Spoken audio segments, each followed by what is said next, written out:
সময় দেখা যায় আমরা কোনো অন্নপ্রাশন বাড়িতে গিয়েছি, আর সেই অন্নপ্রাশন বাড়িতে যার অন্নপ্রাশন সেটা ছেলে বা মেয়ে যেই হতে পারে, তার যিনি মা, সেই মা তার বাচ্চাকে সবার কোলে দেয় না। স্পেসিফিক্যালি শ্বশুর বাড়ি রিলেটেড যারা লোক তাদের কোলে বাচ্চাটিকে দেয় না, এবং দিলেও খুব তাড়াতাড়ি সেখান থেকে একটা কেড়ে নেওয়ার একটা প্রবণতা আমরা লক্ষ্য করি। তো আমি কিন্তু সবার উদ্দেশ্যে কথাটা বলছি না, ফলে সবাই কিন্তু গায়ে মাখবেন না, কিন্তু কিছুজন করে, এটা আপনারা লক্ষ্য করবেন। কারণ ইন্ডিভিজুয়ালি আমরা একজন ব্যক্তি হলেও, ধরুন আমি একজন মা, কিন্তু আমিও তো অন্য কারো অন্নপ্রাশনে গিয়েছি, সবাই না করলে কিছু মানুষ এরকম করে। তো কথাটা সবসময় কিছু মানুষের জন্য। তো আমি দেখেছি, তো সেখানে কি হয় না, মা কি করলো না, শ্বশুরবাড়ির লোককে বাচ্চাটিকে দিল না। সে মনে করছে যে আমার বাচ্চা, অন্নপ্রাশন ছোট বাচ্চাদেরই হয়, 5.5-6 মাস, কিংবা কোনো কোনো আরও তারও ছোট অনেক বাড়িতে হয়ে যায়। অবশ্যই বাচ্চাটি ছোট, বাচ্চাটার শরীর খারাপ থাকতে পারে, বাচ্চাটাকে যদি সবাই মিলে কোলে নেয়, সবাই অত পরিষ্কার পরিচ্ছন্ন নয়, ফলে সেই হিসেবে রোগ ব্যাধিও ছড়াতে পারে। আবার অনেক মানুষের ট্রেন্ডস থাকে, মানে কি বলবো, চুমু টুমু খাওয়া, ফলে সেখান থেকেও বিভিন্ন জার্ম অ্যাটাক করতে পারে বাচ্চাটিকে। তো সেই সমস্ত ভয়, সেই সমস্ত কিছু, সেটা কিন্তু খুব পজিটিভ সাইন। আমি কিন্তু যে সমস্ত মায়েরা তারা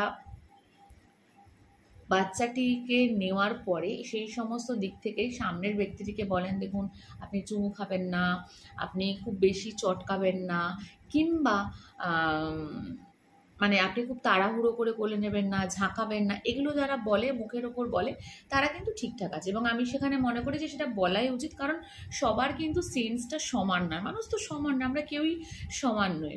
ফলে সেই দিক থেকে কিন্তু ঠিক আছে, কিন্তু সবাই কেয়ারলেস সেই মাটি ছাড়া, সবাই নোংরা সেই মাটি ছাড়া, সবাই মানে কি বলবো, বাচ্চা সম্পর্কে কোনো তাদের নলেজ নেই, এটা কিন্তু নয়, এটা কিন্তু একটা ভুল কনসেপ্ট। এবং সেখানে খুব আশ্চর্যের বিষয় হলো, বিষয়টা খুব সত্য, দেখেছি যে বাচ্চাটির যে মা, সেই মায়ের যখন বাপের বাড়ির রিলেটিভস, মানে তার মা, তার ভাই, তার বাড়ি, মানে সেই মায়ের কাকা কাকিমা, জেঠু জেঠিমা, মাসি, মেসো, মামার মেয়ে, তারা কোলে নিচ্ছে, তারা আদর করছে, তারা চুমু খাচ্ছে, কোনো সমস্যা নেই, মানে তারা ভীষণ পরিষ্কার পরিচ্ছন্ন, তারা ভীষণ ভালো।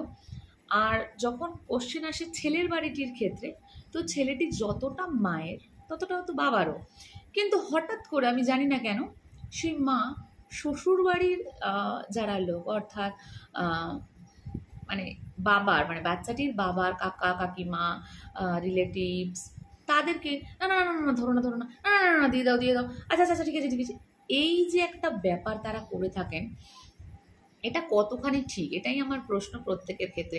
আমি কিন্তু প্রথমেই কিছু জিনিস মেনশন করেছি। তো আপনারা কাকে সাপোর্ট করেন? যে মা মুখের ওপরে বলছে যে আপনারা এইভাবে করুন, এইভাবে ধরবেন, হয়তো অনেক মায়েরা স্যানিটাইজারও ক্যারি করেন, এখন তো করোনার পরে আমরা অনেকেই স্যানিটাইজার সম্পর্কে অনেক থেকে অভ্যস্ত হয়ে গেছি, কিংবা অনেকে আমি দেখেছি অন্নপ্রাশন বাড়িতে হাত টাত ধুয়ে সেগুলো নিয়েও ব্যবহার করে বলেন। বাচ্চাটির শরীর খারাপ থাকলে that is a totally different thing, আমি সেই বিষয়ে কথাই বলছি না। অনেক বাচ্চারই সেই দিনকে শরীর খারাপ করে, কান্নাকাটি করে, আমি একদম সেই বিষয়ে কথা বলছি না। কিন্তু আমি তো মানুষ দেখে বুঝতে পারবো যে কোন মানুষটা মোটামুটি আমার বাচ্চাটাকে ফেলবে না, আমি অবশ্যই সেটাকে চোখে চোখে রাখবো। কিন্তু আপনারা কারা মনে করেন যে হ্যাঁ এটা করা ঠিক, বাচ্চাকে সবাইকে দেওয়া উচিত না? আমি কিন্তু সবার মধ্যে অনেক কিছু বলেছি, সেটা আপনারা পুরো ভিডিওটা শুনে আমাকে কমেন্ট সেকশনে জানাবেন, কারা মনে করেন, কারা এরকম দেখেছেন যে মেয়েটি মানে বাপের বাড়ির লোককে দিতে তার সমস্যা নেই, কিন্তু শ্বশুর বাড়ির লোককে দিতে তার বড় সমস্যা। আমরা সবসময় মেয়েরা খালি শ্বশুর বাড়ির দোষ ধরি, তো এই ফলটাও তো কোনো কোনো মেয়েরা করেন।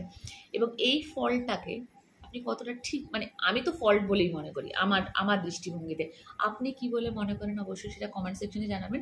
আরও একটা বিষয়, সেটা হচ্ছে আমার মনে হয় যে বাচ্চার সিকিউরিটির ক্ষেত্রে আমি বাবা মা হিসাবে আমার চোখ কান খোলা থাকবে, আরও অনেক বেশি আমি জানবো মানুষকে কী করে ট্রিট করতে হয়। এটাও কিন্তু একটা বাচ্চা মানুষ করার সঙ্গে সঙ্গে এটাও কিন্তু একটা শেখার জিনিস। ফলে আমি কারোর সাথে কিন্তু মিসবিহেভ করতে পারি না, বিশেষত পারি না আমি যদি আমার বাচ্চার অন্নপ্রাশনে কাউকে নিমন্ত্রণ করি, এবং নিমন্ত্রণ করে যদি আমি তার সঙ্গে মিসবিহেভ করি, সেটা তো আমারই ফল, মানে আমি জানি না।